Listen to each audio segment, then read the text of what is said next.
case which was under the anti-discrimination, anti-vilification laws. So, and again, for people who don't know, 2013, Julia Gillard, first female Prime Minister, her Attorney General, Mark Dreyfus, put legislation through the Parliament which allowed gender identity to become a protected attribute under the Federal Sex Discrimination Act. What that means is that biological men could identify as women and vice versa, but it tends to be only men who predominantly take advantage of these sort of laws. Yeah, absolutely. They've got everything to gain and we've got everything to lose. So why wouldn't they? Yeah.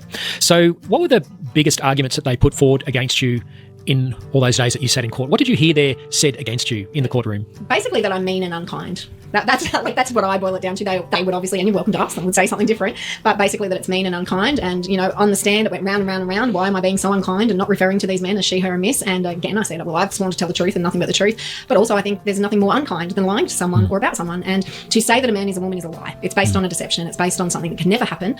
And so it all boils down to that. And they felt that was very unkind, very embarrassing for them, very humiliating, whatever it is. But again, no consideration for the humiliation that us women feel, only for what they might feel. It's not measurable, it's very subjective, it's not. Yeah, it's crazy. We've lost sight of reality. I went to, some of your appeal hearings in the open court, and I believe when you're in the local court, I went in for an afternoon as well, and I saw one of the people who were suing you on the witness stand, and it was very obvious to me that was a man sitting there. And I'm just going to make that statement because that's what I saw with my own eyes, and it won't matter what someone tells me to say in terms of pronouns. I'm not going to, I'm going to believe my eye. It's the most innate human ability. A totally toddler can tell the difference between a male and a female. An Adam's apple is an Adam's apple. That's right. They love to use the argument, what do you want to, you're obsessed with people's genitals. And so I don't need to be. I can look around and see who a man is and who a woman is because there's a lot of differences. Yeah, look, this is some of the crazy stuff. And, it's the thing that's amazed me since your case decision was handed down last Friday is there's been very little media coverage, almost none that I can see. Sal Grover's written a piece in The Australian this week where she's referred to your case, and good on her.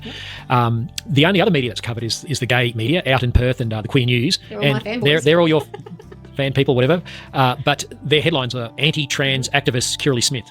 Are you anti-trans? No, I'm not anti-trans. I'm pro-reality, pro-women, pro-family, and I'll say. I mean, I don't think there's such a thing as trans. It's impossible to trans your gender or your sex. So, but I have nothing personal against these people. That's why I've always made it about the policy. I used examples to prove the policy failure, but this isn't about individuals. And there's always been cross-dressers. There's always been transsexuals, transvestites, whatever they wanted to call themselves. But this is a much bigger issue than anyone. It's a pretty lazy argument, isn't it? To use a slur, a pejorative, to say you're anti these people. That's got nothing to do with it. I mean, how they want to live their life is up to them. It's not about being anti them. You're trying to affirm and defend the rights of girls and women, and and the consequences of them asserting a particular identity on other people. Yes, and it is taking away our freedoms because this isn't. People go, this is a really big freedom of speech issue. Yes, it is, but even more than that, it's a truth speech issue. If we can't speak about reality as it is, as the evidence backs it, the science backs it, then we are in really big trouble here in Australia. This is a lot more than. It's not just about gender identity. It is about all things. And if we can't speak truthfully and take the facts as they are presented, as they are revealed and evidenced, then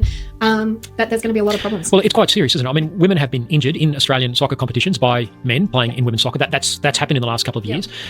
We've got a young woman came and spoke on the Ben Fordham program just last week, saying that she had been. Can I speak to that? Yeah, please. No, that I'm nervous as to what you can and can't say. I know. And what I do want to say, and I think it's okay for me to say this, is that when I was on the stand, I was really heavily questioned about the evidence that I had that females were injured. And I made it very clear that the girls who were injured would not come forward because they did not want to be held in the same way I had been, dragged through courts, called transphobic, anti-trans, all of those things.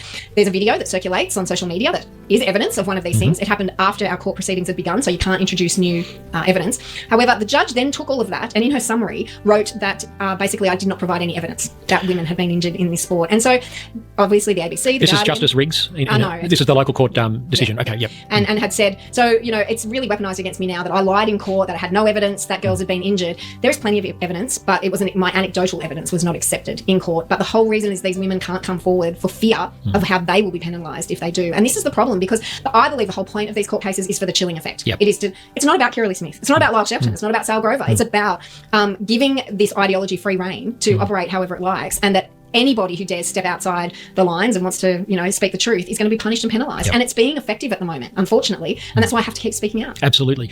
Well, let's go to punishments.